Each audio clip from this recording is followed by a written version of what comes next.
Jadi sering kita dengar, bahkan dari dulu sampai sekarang orang mengatakan bulan 7 adalah bulan hantu. Nah, pertanyaannya, kenapa harus bulan 7 baru dibilang bulan hantu? Apakah bulan-bulan lain itu bukan bulan hantu, gak nampak hantu? Nah, sedangkan bulan hantunya gak ada, cuma bulan 7. Nah, pertanyaan lagi, apakah di bulan 7 itu hantunya meningkat?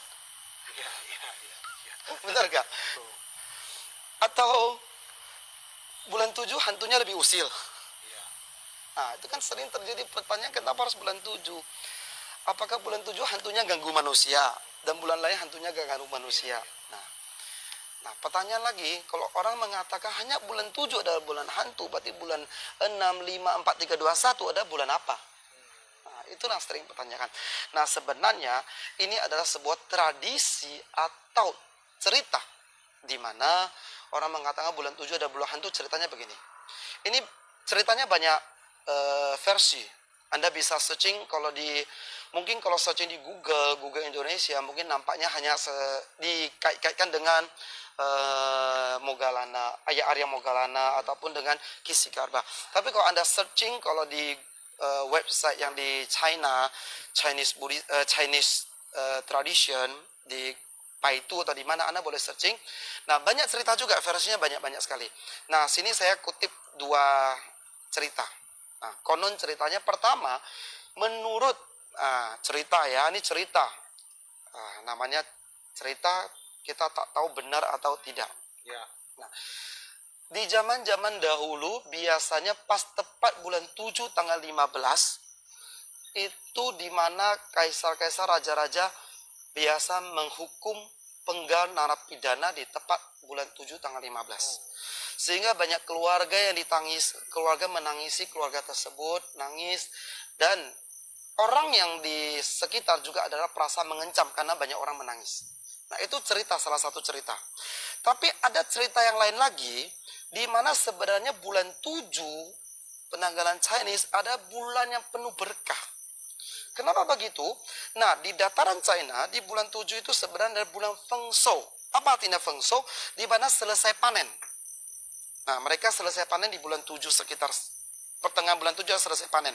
Kalau di Indonesia kan sekitar bulan 8 ya, panennya kan. Nah, di China bulan 7.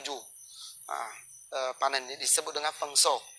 Nah, di mana setelah mereka selesai panen, mereka ada satu namanya ritual, yaitu ucap terima kasih kepada leluhur yang telah memberkati selama ini, panennya melimpah.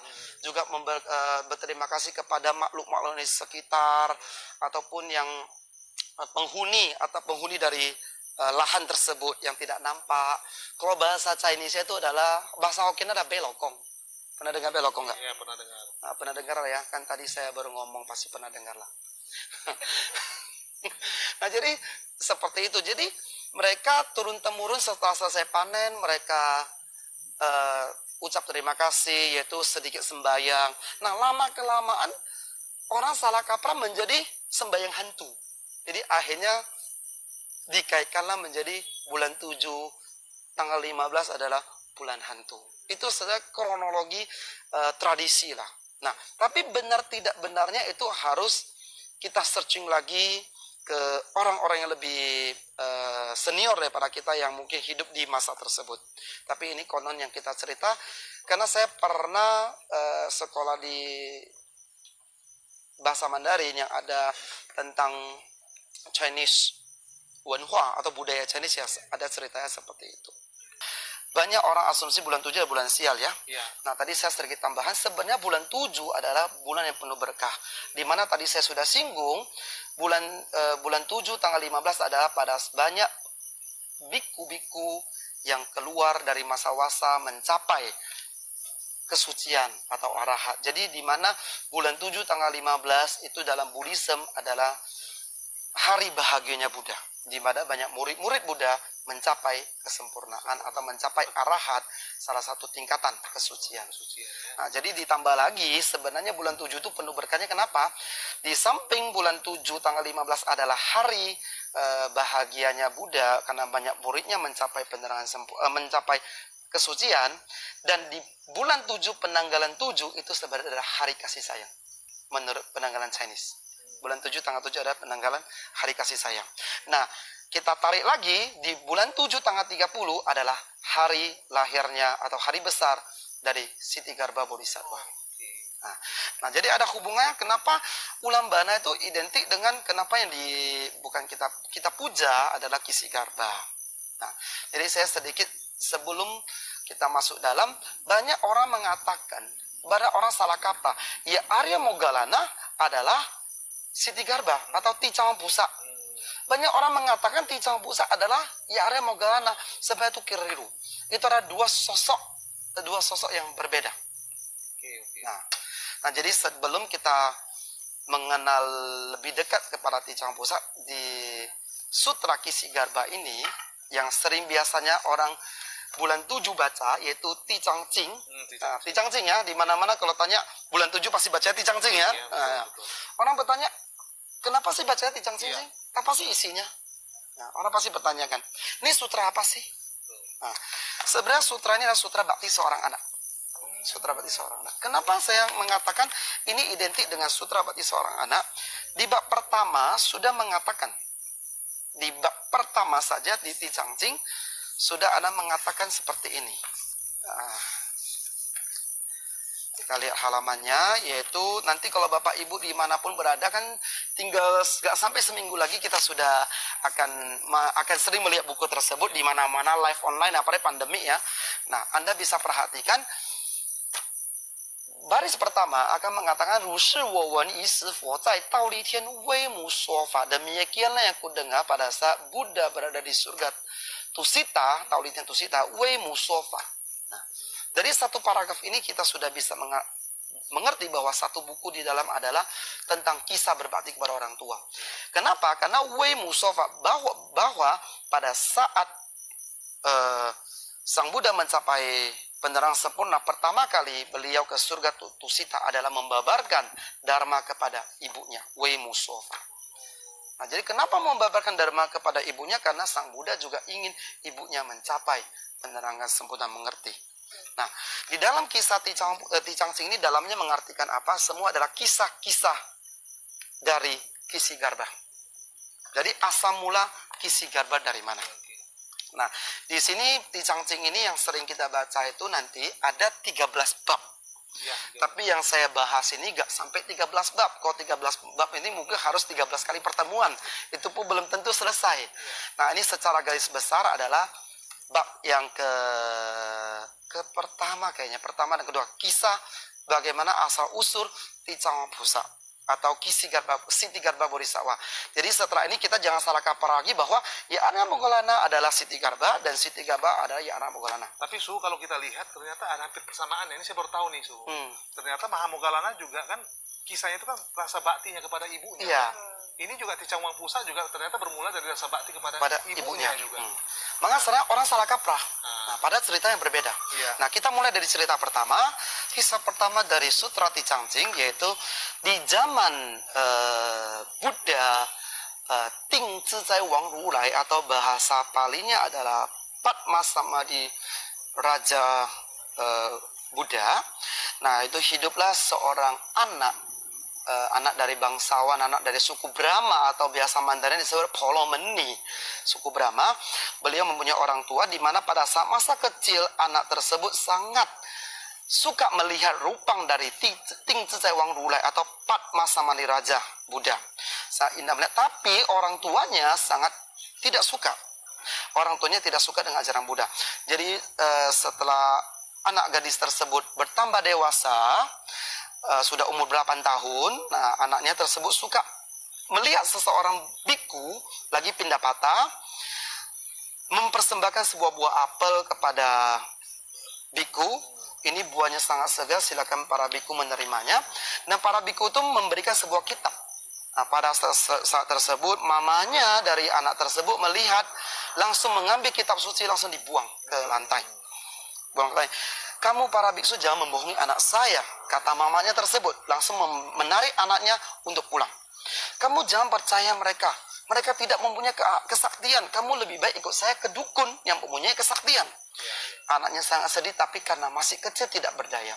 Sampai akhirnya dewasa, anaknya tetap melafalkan namo Ting Cecai Wang Rulai, karena pada saat zaman Ting Cecai Wang Rulai ya, atau Buddha Padma Samadhiraja Buddha. Nah, pada saat melafalkan nama Buddha, mamanya dilamar oleh seorang dukun bahwa mamanya akan dapat hidup panjang umur 100 tahun. Jadi sangat bahagia, ingin memberitahukan kepada anaknya, wahai anakku, saya tuh pelamar tuh lamar saya bahwa saya akan hidup 100 tahun. Pas anaknya lagi membaca sutra, mamanya langsung murka karena mamanya tidak suka ajaran Sang Buddha. Jadi anaknya bilang, Ma, kamu bisa panjang umur itu saya sangat bahagia, tapi dengan umur panjang kamu itu kamulah melakukan puja atau belajarlah Buddha Dharma, mari sama-sama belajar Buddha Dharma. Anaknya mengatakan belajar ajaran Buddha bisa membuat pikiran kita menjadi lebih bijak untuk memahami makna kehidupan yang sebenarnya. Nah, berdana kepada orang suci dan para fakir miskin, dapat membuang kekikiran dan menambah berkah. Jadi semua perbuatan baik yang akan menghasilkan kebajikan. Tapi mamanya tidak percaya. Mama mengatakan, ya kamu sudah dewasa, saya tidak bisa debat sama kamu. Hanya mama pergi. Tidak lama kemudian mamanya jatuh sakit. Anaknya tentunya melihat orang tua sakit pasti sedih ya. Langsung melihat sakitnya parah. Pada saat tersebut mamanya mengatakan kepada anaknya di Polomeni bahwa, anakku, saya masih ingat peramal mengatakan saya akan hidup 100 tahun. Tapi saya melewati malam ini saja sudah sangat susah. Sesak, udah kayaknya menjelang ajal. Anaknya tidak menyerah, mengatakan, Ma, ini waktu yang paling penting. Mari kita sama-sama ninfo. Nah, di Sutra Amitojing ada kan ninfo, ninfa, ninseng.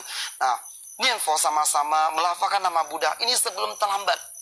Tapi karena ketidakpercayaannya atau karena sering terlalu dalam mengikuti ajaran sesat, akhirnya satu kata pun tidak sanggup. Akhirnya meninggal. Dan anaknya tentunya sangat sedih, ingin melimpahkan jasanya, dia menggunakan seluruh harta yang mamanya punya, dia jual, dia bentuk sebuah wihara, membentuk pagoda dari Ting Cecai Wang Pusa, Ting Cecai Wang Rulai, maaf ya, Buddha Padma Samadhiraja membuat pagodanya dan agar orang semua dapat menghormati rupang tersebut. Habis itu dia dalam meditasi, dalam duduk menangis karena ingin tahu bahwa mamanya di mana. Jadi dia berkata, andai saja Buddha masih ada, saya pasti bisa bertanya di mana mama saya berada. Saya selalu mengumpulkan kebajikan ini untuk limpahkan kepada mama. Akhirnya dia dalam merenungi nama Ting Cecai Wang Rulai atau Buddha dari Padma Samadhiraja, melihat, merenung dan meditasi. Akhirnya meditasi masuk ke dalam-dalam banget, dibantu oleh para Buddha, membawa dia ke sebuah tempat yang dimana tampak air mendidih yang bergejolak seperti lautan besar. Dalam samadinya Putri Barmana ini merasa berada di tempat yang asing, di pantai yang luas atau pantai laut yang sangat luas. Banyak binatang buas berbadan baja berkejaran di tengah laut. Ini bahasa Indonesianya di sini udah lengkap ya, kalau bahasa Mandarinnya. Di sana juga terdapat beratusan ribu orang, laki-laki maupun perempuan. Mereka timbul tenggelam di air laut tersebut dan banyak dimangsa oleh binatang-binatang buas yang di dalam laut tersebut. Tak berapa lama ada seorang yaksa atau kalau bahasa umumnya ada raja hantu yang bernama Mingye Utu. Jadi Utu Taye, itu namanya Utu adalah raja hantunya, menyambut Polomeni atau anak gadis tersebut. Tapi anak gadis tersebut tidak takut sama sekali karena dalam batinnya tetap melafalkan nama Buddha. Nah, jadi Utu Taye, yaitu raja hantunya atau raja yaksanya, mengatakan menyambut Sancai Pusa, artinya Sancai Pusa maksudnya nama Amitabha juga lah, seperti itulah. Kamu dari mana datang? Kenapa kamu bisa ke sini? Jadi putri tersebut juga bingung, saya ini di mana? Saya tanya. Nah, jadi Utu Taye ataupun raja hantunya mengatakan, kamu berada di Da Tie Wei San. Nah, adalah Gunung Cakrawada. Ya, kalau bahasa umumnya adalah neraka. Nah, jadi kata Raja Hantunya itu, kamu datang sini ngapain gitu. Nah, katanya saya di sini sangat sedih, saya ingin tahu keberadaan mama saya di mana. Akhirnya ditanya, mama kamu namanya siapa? Nah, dia mengatakan mama saya adalah saya dari suku Brahma, papa saya bernama Ye Lohan Sansen dan mama saya bernama Yue Tili. Nah, akhirnya Raja Hantu tersebut ceklah di mana keberadaan tersebut. Nah, setelah selesai Raja Hantunya berkata, Putri Brahmana atau San Yuren, nah, kamu silakan baliklah ke alam kamu. Kamu tidak usah khawatir lagi karena mama kamu sudah tidak berada di sini. Sebelum 3 hari yang lalu mama kamu berada di sini penuh dengan siksaan. Tapi 3 hari yang sekarang mamamu sudah tidak di sini lagi. Karena ada seorang putrinya yang sangat berbakti mempersembahkan pagoda Ting Zizai Wang Rule atau Padma Samadhi Raja Buddha, dan selalu Nianfo mengembangkan kebajikan kepada Yue Tili. Jadi dia sudah lahir ke alam yang tidak berada di sini lagi. Nah, pada saat tersebut mendengarkan berita tersebut, dia terbangun dari samadinya, langsung berikrar. Mulai saat ini sampai beratus-ratus koti kalpa juta, saya berikrar bahwa saya akan menyelamatkan umat manusia yang di alam sengsara. Nah, makanya Putri Brahmana ini sekarang adalah Ti Changwang Pusa. Tadi yang disampaikan oleh host kita Bu Dharma dan kutikan Tirokudo sudah, di samping dinding ada yang menunggu, di perempatan ada yang menunggu. Nah, itulah sebenarnya butuh pelimpahan jasa. Nah, dari cerita-cerita itu, nah, yang menunggu pelimpahan jasa dikait-kaitkanlah sama manusia-manusia menjadi bulan hantu. Sebenarnya bulan 7 adalah bulan yang penuh berkah, di mana kita bisa melakukan pelimpahan jasa, di mana para biku-bikuni selesai wasa, di mana juga tradisi bulan 7 tanggal 7 adalah hari kasih sayang. Jadi sebenarnya Bapak Ibu dimanapun Anda berada, Anda harus mengubah konsep Anda. Bulan 7 sebenarnya adalah bulan yang penuh berkah, bukan bulan penuh hantu. Kalau hanya bulan 7 penuh hantu, berarti bulan 8 bulan apa? Makanya sering kita menganggapkan bahwa bulan 7 ada bulan hantu, bulan 7 bulan hantu. Makanya sekarang banyak manusia kayaknya seperti hantu juga. Ini bercanda ya. Beberapa, tapi sebenarnya kita tidak semuanya. Oke? Mengerti ya? Iya. Jadi bulan 7 adalah bulan penuh berkah, bukan bulan penuh hantu. Jadi jangan takut dengan bulan 7 lagi. Dia bulan 7 seharusnya bahagia loh. Mama saya lahirnya bulan 7 tepat tanggal 15-nya. Orang mengatakan cikgu puakui. Saya mengatakan jangan khawatir, itu ada bulan yang penuh berkah. Bisa lahir di bulan itu belum tentu kamu bisa. Di mana hari para Buddha berbahagia, di mana murid-muridnya mencapai kesucian. Apa yang baiknya kita lakukan selama masa Cautu ini? Mungkin di ritual wihara oke lah. Nah, kalau di rumah sendiri mungkin ada pesan-pesan suhu, misalnya kita jangan berantem. Mungkin di rumah kita lebih nianfo selama bulan 7 ini apa kira-kira? Nah, selama bulan 7 ini kan tadi saya bilang bulan 7 udah bulan penuh berkah. Ya. Jadi bukan, ingat ya, kita bulan 7 bukan bulan sial lagi. Bulan penuh dengan berkah. Jadi untuk menambah berkah di bulan tersebut, di mana kalau kita bisa vegetarian. Aduh susah ya. Vegetarian itu bukan, vegetarian tidak bisa menjadi Buddha loh. Ya. Nah, kalau bisa jadi Buddha, kambing, kuda, sapi udah jadi Buddha duluan. Karena mereka adalah yang sudah makan rumput. Jadi vegetarian sebenarnya adalah untuk mengembangkan cinta kasih, mengurangi sedikit pembunuhan.